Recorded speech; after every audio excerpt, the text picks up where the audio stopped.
오늘 같은 시작 다른 끝이라는 제목으로 여러분들과 잠시 은혜를 나누고자 합니다. 이제는 겸손의 시대는 지나간 것 같습니다.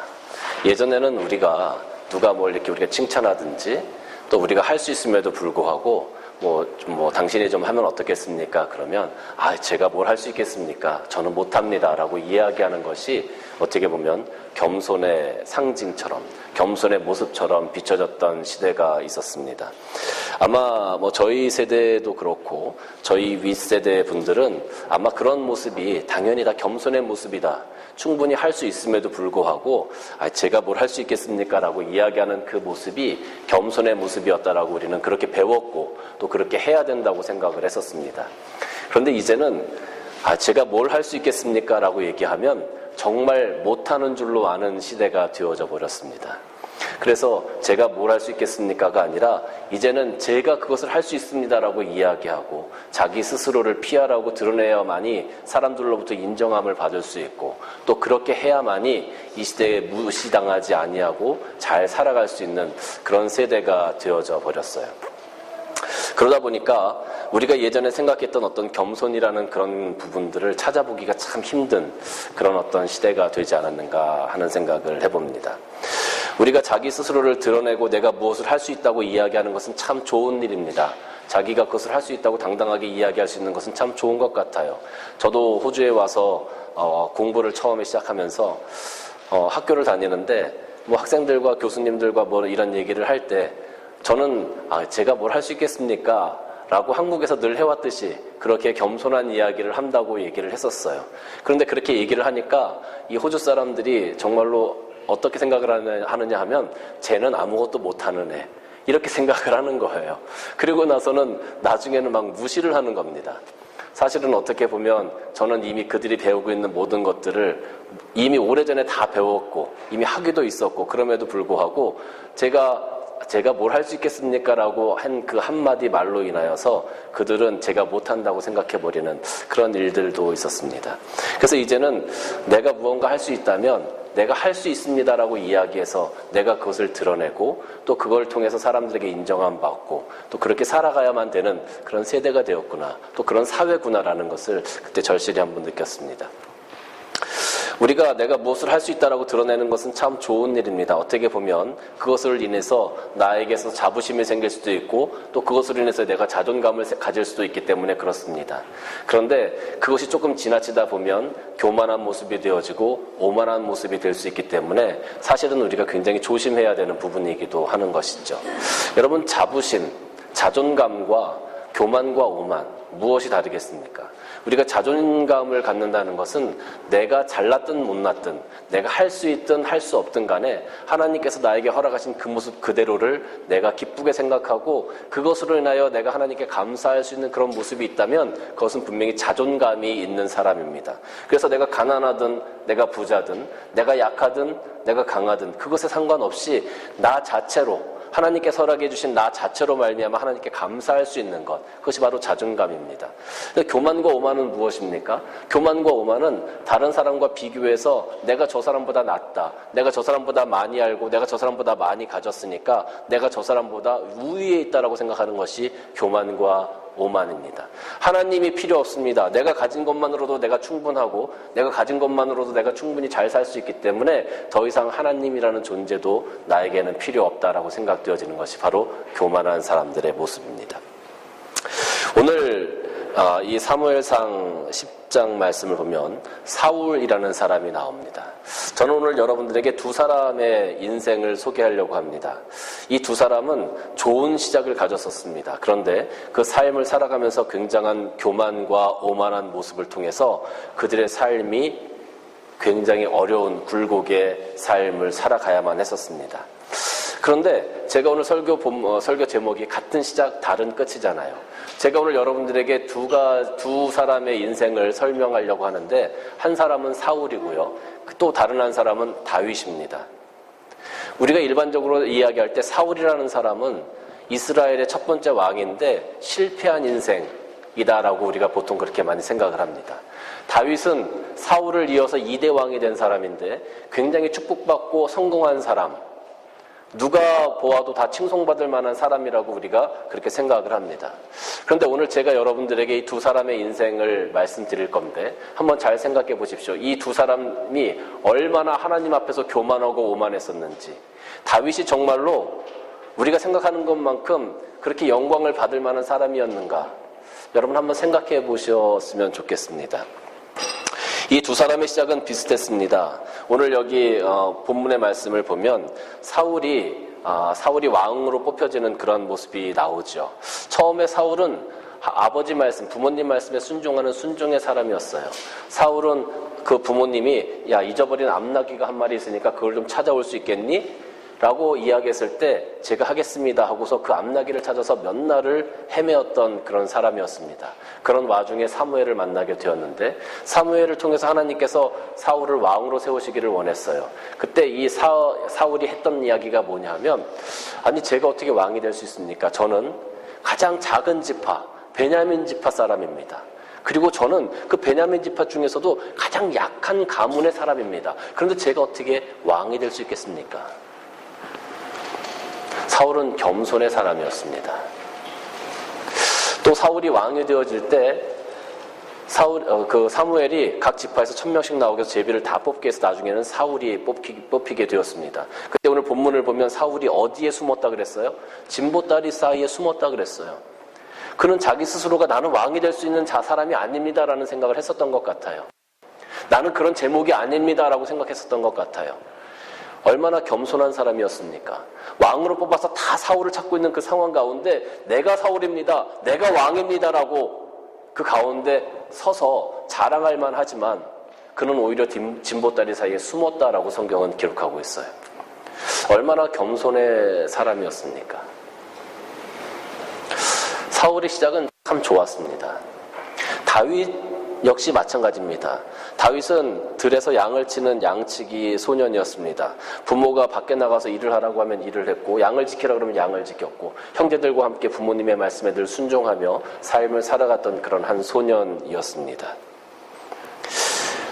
또 이 다윗은 하나님 그 사무엘로부터 기름 부음을 받을 때 하나님의 영이 충만했던 어떤 믿음의 사람, 신앙의 사람이라고 할 수도 있을 것 같습니다. 사울 역시 마찬가지였어요. 그 다음에 이 둘은 계속적으로 하나님 앞에 붙잡힌 바 되어서 바른 삶을 살아가게 되는데요. 이들은 이스라엘 백성들의 영웅으로 등극하게 되어집니다. 사울이 왕이 되는 그 시점쯤에 왕이 되려고 하는 그 시점쯤에 암몬 사람들이 그 길르앗 야베스 지역으로 몰려오게 됩니다. 그리고 전쟁을 일으키려고 해요. 그때 길르앗 야베스 사람들이 그 암몬 사람들을 향해서 우리가 서로 화친하자라고 얘기합니다. 그런데 그들이 이야기하는 것이 무엇이냐면 너희들의 오른쪽 눈을 다 빼면 내가 너희와 화친하겠다라고 얘기해요. 그때 그 이야기를 들은 사울이 하나님의 신의 감동됨으로 말미암아 사람들을 모아서 그 암몬 사람들을 물리치게 됩니다. 그뿐만 아니라 블레셋과의 전쟁을 할 때도 이 사울은 적은 인원을 통해서 그 적은 인원을 가지고 하나님께서 함께 하심으로 말미암아 수많은 블레셋 군대들을 물리치는 일들도 감당하게 됩니다. 또 하나님께서 말씀하실 때에 그 아멜렉 군대를 아멜렉 사람들을 다 진멸하라고 하실 때에 그것을 이스라엘 사람들과 함께 해낸 사람이 사울입니다. 사울은 이스라엘 사람들의 영웅으로 성장해 나가기 시작합니다. 다윗 역시 마찬가지입니다.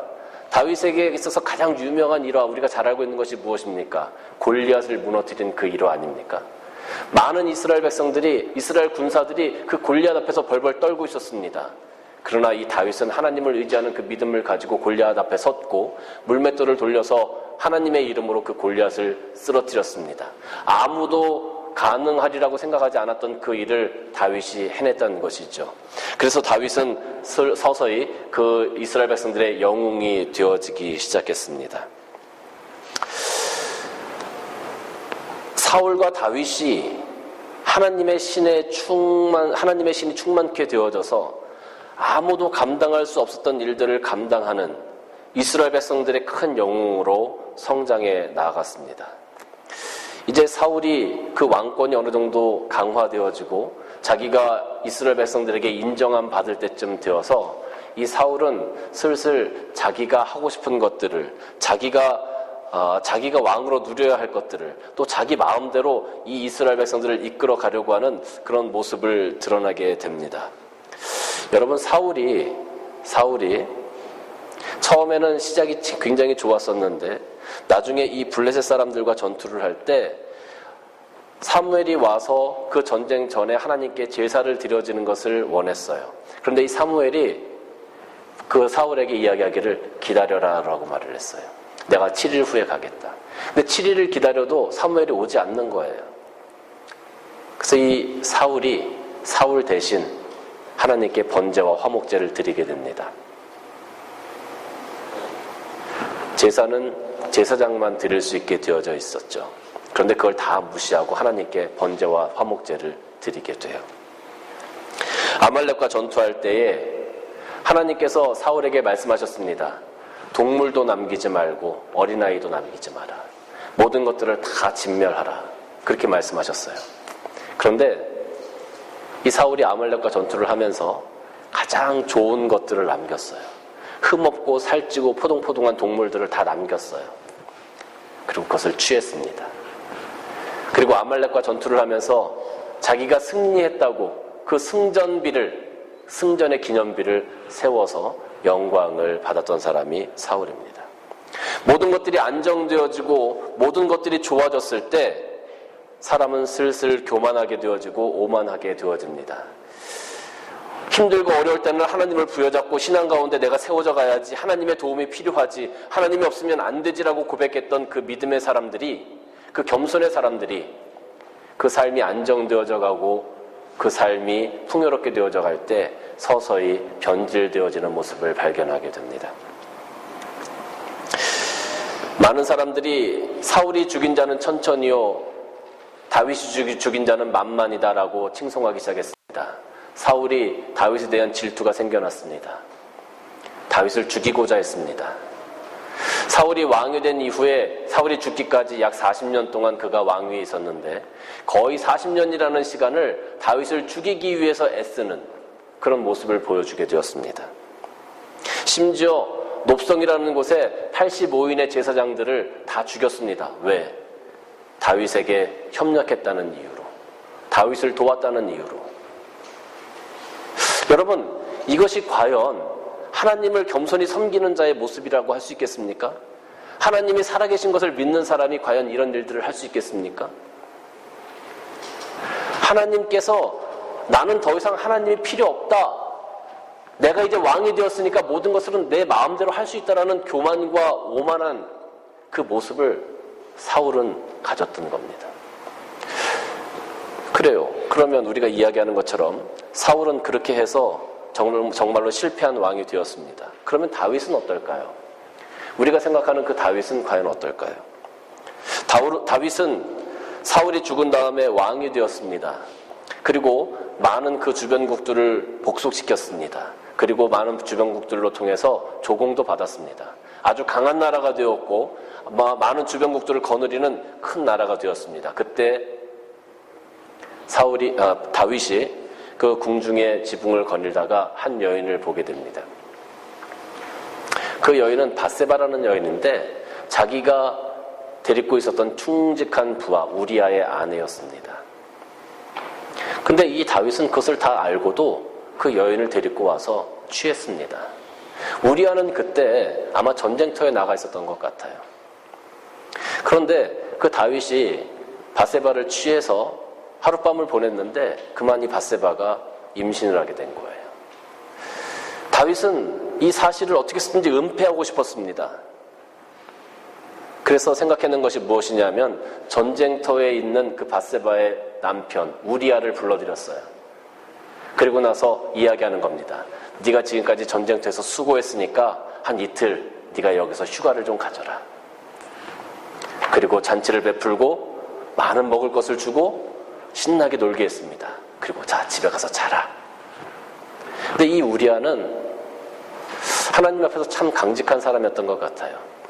내 동료들이 전쟁터에서 저렇게 애쓰고 힘쓰는데 나 혼자 어떻게 편안하게 집에 가서 잠을 잘 수 있겠습니까? 이곳에서 야영을 하겠습니다 하고 그 궁전 앞에서 야영을 하는 거예요. 다윗이 생각했던 것처럼 우리아가 움직여주질 않는 거예요. 다윗의 마음이 조급해졌습니다. 그 다음 날이 돼서 우리아를 다시 불렀어요. 왜 안 갔어? 집에 가서 좀 편히 누워 자지. 왜 여기서 이렇게 천막을 치고 이렇게 힘들게 자는 거야? 그때 우리아가 얘기했어요. 저는 그렇게 할 수 없습니다. 내 동료들이 저렇게 힘쓰고 애쓰는데 어떻게 나 혼자 편할 수 있겠습니까?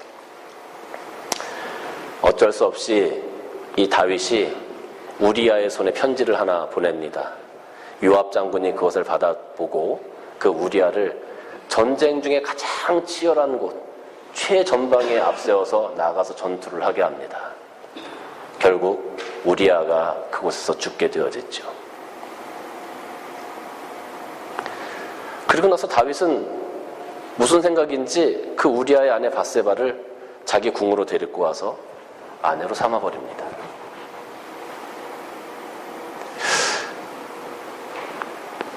여러분, 이 모습이 정말로 겸손한 하나님을 사랑하는 사람의 어떤 모습이라고 우리가 이야기할 수 있을까요? 다윗은 철저하게 자기중심적이었고, 다윗은 철저하게 하나님을 떠난 모습이었고, 다윗은 철저하게 교만한 모습과 오만한 모습을 가지고 있었던 사람이에요. 이뿐만이 아니에요. 다윗은 자기 나라의 그 이스라엘의 군대가 얼마나 될지를 한번 알아보기 위해서 인구조사를 합니다. 인구조사를 쭉 해서 그 군사가 얼마나 되는지, 유사시에 몇 명이나 군병으로 뽑을 수 있는지를 알고 싶어 했어요. 그래서 요압 장군에게 인구조사를 하라고 얘기를 해요. 그때 요압이 말립니다. 내 주시여, 우리가 지금까지 하나님께서 모든 것들을 주관하시고 지금까지 우리와 하나님과 함께 했는데 이 숫자를 세는 것이 무슨 의미가 있겠습니까? 그렇게 하지 마십시오. 말립니다. 그런데 다윗이 재촉을 해요. 그래서 그 인구조사가 이루어지는 거죠. 힘들고 어려울 때는, 인구가 얼마 안 되고 군사가 얼마 안 될 때는 하나님께서 도와주시지 않으면 우리는 이것을 이길 수 없어. 이 전쟁에서 우리가 승리할 수 없어. 그러니까 하나님께 더 매달리고 하나님께 더 기도하고 하나님께 더 간절했었는데, 이제는 강대국이 되어지고 인구도 많아지고 그 주변 국들을 거느릴 수 있는 그런 시대가 되어졌을 때 이 다윗이 한 것은 오히려 평안하고 풍족하고 기쁘고 평안할 때 하나님을 바라보고 찬양하고 하나님께 더욱더 기도하고 하나님 앞으로 더 나갔던 모습이 아니라 하나님을 떠나서 자기가 하고 싶었던 것들을 행하는 그런 모습이었다는 거죠. 이것이 교만이에요. 이것이 오만입니다. 지금 사울과 다윗의 그 인생의 길이 똑같아요. 처음에 인생의 시작은 굉장히 좋았습니다. 우리가 흔히들 이야기하는 것처럼 초심을 잘 지켜야 되는데 초심을 지키지 못했던 것 같아요. 여러분, 우리나라 기독교가 30년대, 40년대, 50년대, 60년대, 70년대를 지나면서 굉장히 많이 부흥을 했어요. 그때는 정말로 힘든 시기였습니다. 많은 성도들이 나와서 눈물로 기도하고 새벽마다 기도하고 하나님을 의지하려고 애썼고, 그런 가운데 기독교가 폭발적으로 하나님의 은혜 가운데 성장을 해왔었습니다. 80년대 올림픽이 지난 다음에 대한민국이 풍요로워지고 살만해졌습니다. 그때부터 문제가 생기기 시작했었죠. 그때부터 기독교가 정점을 찍고 꺾여 내려오기 시작했었습니다. 어떻게 보면 하나님께서 우리에게 감당할 수 있는 고난, 감당할 수 있는 시험을 주시는 것이 오히려 우리에게는 더 큰 축복이 아닌가 그런 생각을 해봐요. 내 삶이 편안하고 내가 잘 먹고 잘 살 수 있고 내가 걱정 없이 살 수 있는 그때에 사실은 어떻게 보면 우리는 더 하나님을 찬양하고 하나님을 향해서 더욱더 애쓰고 힘쓰고 나에게 베풀어 주신 그 은혜를 기억하면서 더 힘차게 나아가야 하는데 우리 사람들의 모습은 그러지 못한 것 같아요. 그때부터는 하나님이 없어도 이 정도 내가 유지하고 살면 됐지. 그런 유혹에 자꾸 빠져드는 것 같아요. 다윗과 사울 역시 그랬습니다. 그런데 제가 오늘 여러분들에게 드리고 싶은 얘기는 이제부터입니다. 왜 사울은 실패한 왕이고 다윗은 위대한 왕일까? 왜?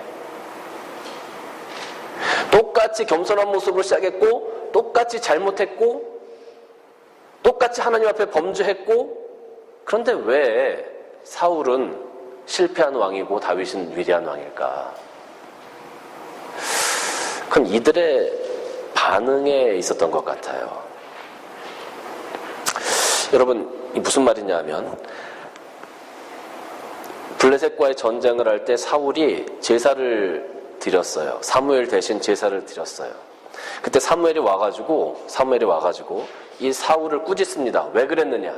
그랬더니 사울이 뭐라고 얘기하냐 하면, 사무엘상 13장 11절과 12절 말씀 보면, 사무엘이 이르되 왕이 행하신 것이 무엇이냐 하니 사울이 이르되 백성은 내게서 흩어지고 당신은 정한 날 안에 오지 아니하고 블레셋 사람은 믹마스에 모였음을 내가 보았으므로 이에 내가 이르기를 블레셋 사람이 나를 치러 길갈로 내려오겠거늘 내가 하나님 여호와께 은혜를 간구하지 못하였다고 부득이 번제를 내가 드렸습니다. 이렇게 얘기를 해요. 당신은 오지 않고 나는 하나님께 은혜를 입어야 되겠고 블레셋 사람들은 나를 치러 내려오려고 하고 내 백성들은 두려워서 떨고 흩어지니 그럼 내가 어떻게 하겠습니까? 이렇게 할 수밖에 없는 것 아닙니까? 지금 사울이 그렇게 얘기하는 거예요. 사무엘상 15장 15절 말씀 보면 아말렉과의 전투에서 남김없이 동물들까지 다 죽이라고 말씀하셨는데 이 사울이 그렇게 하지 않았어요. 동물들 좋은 것들을 남겼어요. 그때 사무엘이 얘기합니다. 왜 동물들을 남겼느냐? 왜 다 죽이지 않았느냐라고 얘기할 때 사울이 얘기합니다. 사울이 이르되 그것은 무리가 아말렉 사람에게서 끌어온 것인데 자기가 한 게 아니라는 거예요. 다른 사람들이 끌어왔다. 다른 사람들이 가지고 온 거예요. 백성이 당신의 하나님 여호와께 제사하려고 해서 양들과 소들 중에 가장 좋은 것을 남겼고 그 이외의 것은 우리가 진멸했습니다. 제가 가져온 게 아니고 우리 백성들이 전쟁을 하면서 그것을 가져온 건데 가져온 이유가 뭐냐 하면 당신의 하나님한테 우리가 좋은 것으로 제사 드리려고 남겼다는 거예요. 아니 하나님께서 다 죽이라고 한 그 동물들로 제사를 받으시고 싶으시겠습니까? 이스라엘 안에는 이런 동물들, 좋은 동물들이 없어서 하나님의 명령을 어기고 그것을 다 모아놨겠습니까? 그럼에도 불구하고 사울은 이렇게 이야기를 했다는 거죠. 사무엘하 12장 13절과 14절 말씀 보면 다윗의 케이스가 나오는데요. 밧세바를 취한 다음에 나단 선지자가 다윗에게 와서 왜 그랬냐라고 책망을 했어요. 당신이 왜 그랬습니까? 그때 다윗이 뭐라고 얘기했냐면 다윗이 나단에게 이르되 내가 여호와께 죄를 범하였노라 하며 나단이 다윗에게 말하되 여호와께서도 당신의 죄를 사하셨나니 당신이 죽지 아니하려니와 이 일로 말미암아 여호와의 원수가 크게 비방거리를 얻게 하였으니 당신의 낳은 아이가 반드시 죽으리라. 왜 그랬습니까? 왜 밧세바를 취했습니까? 왜 당신의 충직한 부하를 죽였습니까? 당신은 얼마든지 더 많이 가진 사람인데 왜 그랬습니까? 그때 내가 여호와께 죄를 범하였다라고 얘기했어요. 다윗이 인구조사를 하고 나서 갓 선지자가 왜 당신 그런 인구조사를 했습니까? 라고 얘기합니다.